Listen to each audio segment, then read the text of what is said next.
Bonjour et bienvenue. Dans cette vidéo présentée par l'Auto-École Barré, nous allons voir les vérifications intérieures et extérieures d'un véhicule qui sont utiles au passage de l'examen du permis de conduire. Le jour J, il vous sera posé 3 questions. Une question sur les vérifications intérieures ou extérieures du véhicule, une question sur la sécurité routière et enfin une question sur les premiers secours. Afin de choisir le numéro de la question à poser, l'inspecteur relèvera simplement les 2 derniers chiffres du compteur kilométrique de la voiture. Commençons par passer en revue tout l'extérieur de la voiture.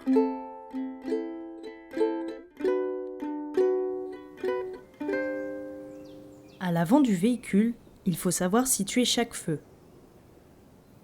À commencer par les feux diurnes, avec juste au-dessus les feux de position. Il faut vérifier qu'ils soient en bon état, c'est-à-dire non cassés, propres, c'est-à-dire non sales, et qu'ils fonctionnent bien. Vous avez juste ici les feux de croisement. Il faut s'assurer de même qu'ils soient en bon état, propres, et qu'ils fonctionnent bien.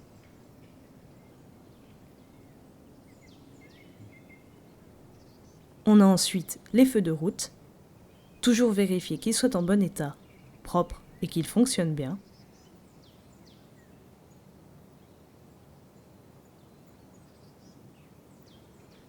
Puis, on trouve les clignotants, à la fois le clignotant gauche, sans oublier le clignotant droit.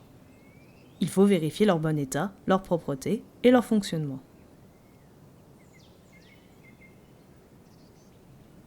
Enfin, on a ici les feux de brouillard avant. Il faut contrôler leur bon état, leur propreté et leur bon fonctionnement.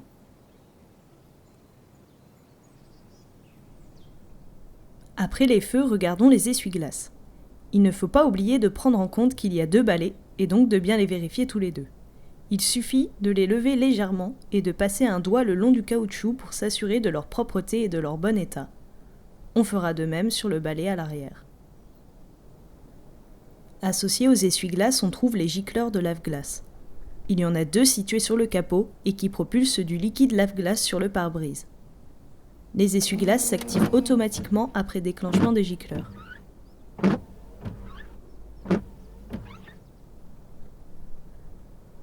La plaque d'immatriculation avant.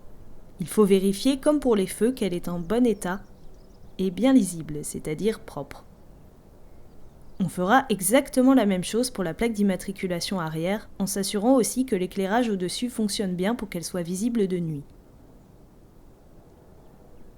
Avant de s'intéresser au feu arrière, ne pas oublier de contrôler les clignotants au niveau des rétroviseurs. À l'arrière de la voiture, on va trouver les feux de position arrière. Il faut vérifier qu'ils sont en bon état, propres et qu'ils fonctionnent bien. On va aussi trouver les feux de brouillard arrière, situés juste ici. Toujours s'assurer de leur bon état, leur propreté et leur bon fonctionnement. Les feux de stop, situés cette fois à 3 endroits différents, sur chaque côté et en haut, à ne pas oublier. Les clignotants, des 2 côtés, vérifiez toujours leur état, leur propreté et leur fonctionnement. Les feux de recul, ici. Et enfin, les feux de détresse, juste là.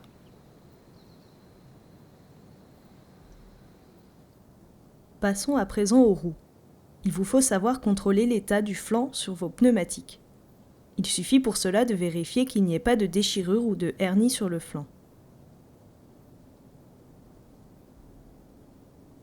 À l'aide des indicateurs que vous voyez ici, appelés témoins d'usure de la bande de roulement, vous pouvez contrôler l'usure des pneumatiques. Il vous reste à savoir situer la valve de gonflage du pneu et à s'assurer qu'elle est bien fermée. Pour s'informer de la pression préconisée pour les pneumatiques, il faut ouvrir la porte avant côté conducteur. Il apparaît alors une plaque indicative avec plusieurs informations situées ici même. Il est indiqué par le premier chiffre la pression des pneus avant, puis celle des pneus arrière. La première colonne correspond au cas où la voiture est peu chargée et celle de droite correspond au cas où la voiture est chargée. Ici, on trouve la trappe à carburant. Sur la Peugeot 208, elle est située à gauche. Sur d'autres voitures, elle peut se trouver sur le côté droit. Vérifiez que le bouchon est bien fermé.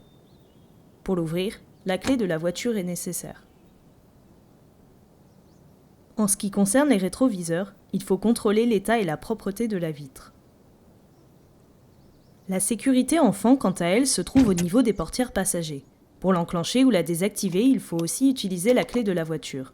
Il suffit de la tourner dans l'embouchure rouge et de refermer la porte. L'enfant ne pourra plus ouvrir la porte de l'intérieur. Dans le coffre, il vous faut savoir localiser la roue de secours. Pour cela, ouvrez le coffre et soulevez la trappe du fond. La roue se situe juste en dessous. Dans le coffre encore se trouve la trappe pour changer les ampoules des feux arrière. Elle est située ici même.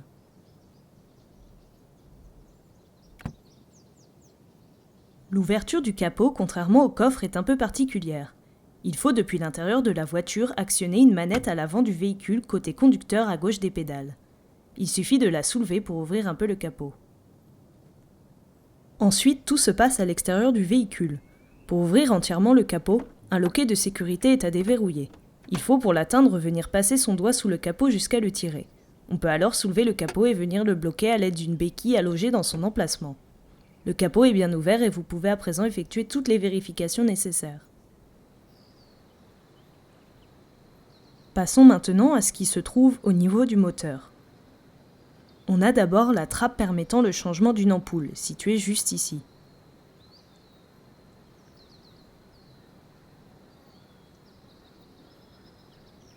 La batterie du véhicule se trouve là.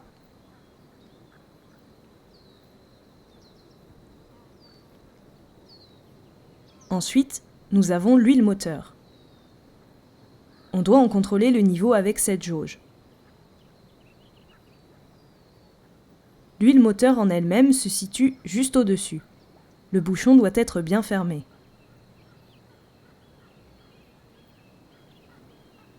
Le liquide de frein et son niveau se contrôlent ici.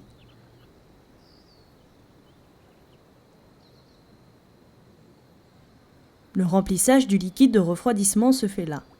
Le niveau doit toujours se situer entre le minimum et le maximum de la jauge.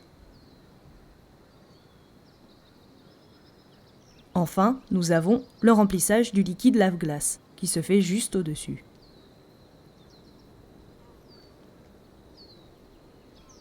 Pour refermer le capot, n'oubliez pas de retirer la béquille et de la reclipser dans son logement. Rabattez délicatement le capot et laissez-le claquer à la fin pour qu'il soit bien fermé.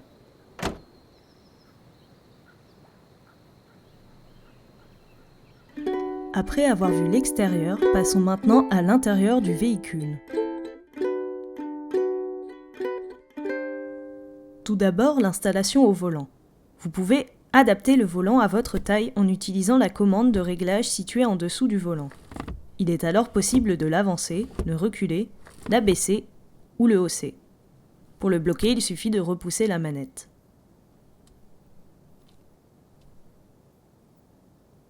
On doit aussi régler la hauteur de l'appui-tête pour éviter tout choc de la tête. Pour le descendre ou le monter, il faut appuyer sur le bouton et accompagner l'appui-tête dans son mouvement. Pour accéder à l'activation ou la désactivation de l'airbag passager, il faut ouvrir la boîte à gants et, comme pour la trappe à essence ou la sécurité enfant, utiliser la clé de la voiture.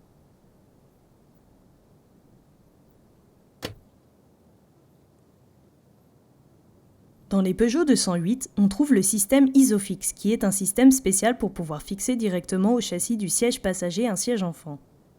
Ces attaches sont obligatoires sur les véhicules neufs depuis 2011. Seuls les sièges équipés eux aussi de ce système peuvent y être fixés. Regardons maintenant ensemble le contenu de la boîte à gants. On y trouve normalement la carte grise, c'est-à-dire le certificat d'immatriculation du véhicule, avec l'attestation d'assurance. Il y a le constat amiable, appelé aussi constat européen d'accident. Il y a tous les documents informatifs propres au véhicule situés dans cette pochette. On doit trouver aussi un, voire plusieurs éthylotests.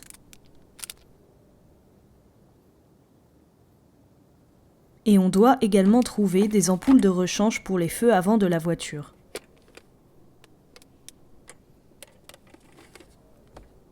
Il ne faut pas oublier qu'associé à l'attestation d'assurance doit être attachée une vignette sur le pare-brise, juste ici.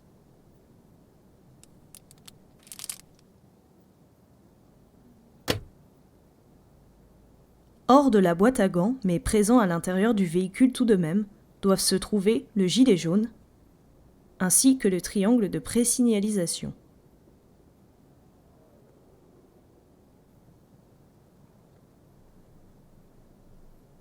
Concernant les voyants orange et rouge sur le tableau de bord, on trouve l'indicateur de niveau de carburant, juste ici.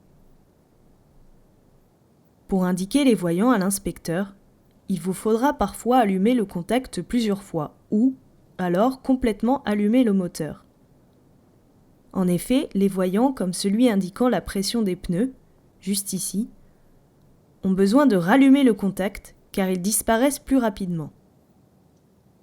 On trouve ensuite ici le voyant indiquant l'absence de bouclage de la ceinture de sécurité. Il y a le voyant indiquant une mauvaise fermeture d'une portière, ici même. Le voyant d'alerte signalant une insuffisance d'huile dans le moteur, juste ici. Le voyant d'alerte signalant un défaut de batterie, là. Le voyant d'alerte signalant une température trop haute du liquide de refroidissement, là. Et enfin, le voyant indiquant que le frein de stationnement est mis, juste ici.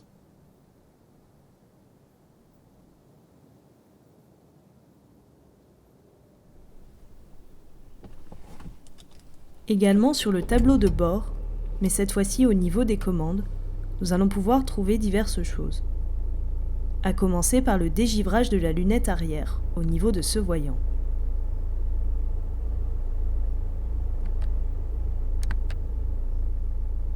Il y a ensuite la fermeture centralisée des portes, juste ici.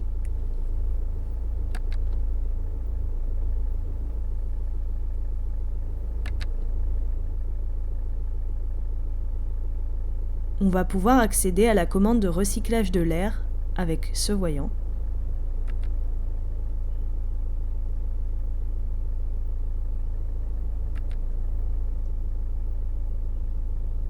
Il y a aussi le désembuage du pare-brise avant, ici.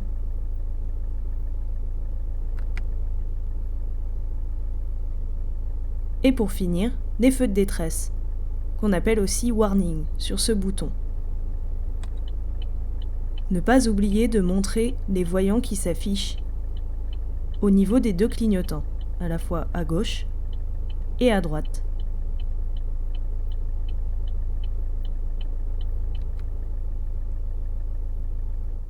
Passons à présent aux voyants des feux.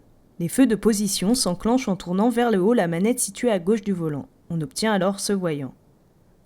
En tournant de nouveau une fois la manette, on obtient les feux de croisement, indiqués par ce voyant. Les feux de brouillard avant s'enclenchent avec la manette intérieure et s'affichent comme ceci. Pour ajouter les feux de brouillard arrière, on la tourne de nouveau une fois. On obtient alors cela. Pour finir, on passe des feux de croisement aux feux de route en actionnant la manette d'un coup sec vers soi. On a ce voyant.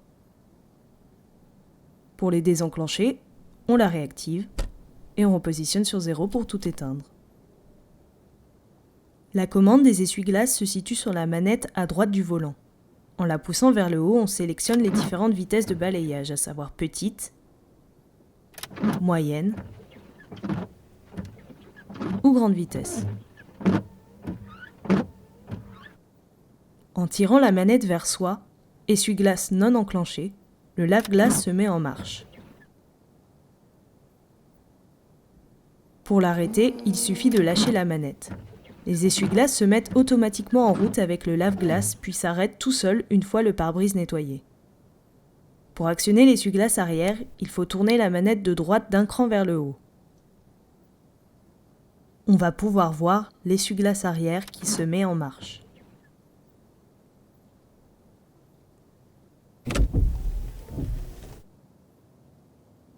Il est important de régler le rétroviseur intérieur avant de démarrer. Si l'on conduit de nuit, pour éviter l'aveuglement des feux d'une voiture derrière nous, on peut incliner le rétroviseur comme ceci. Il sera en position de nuit.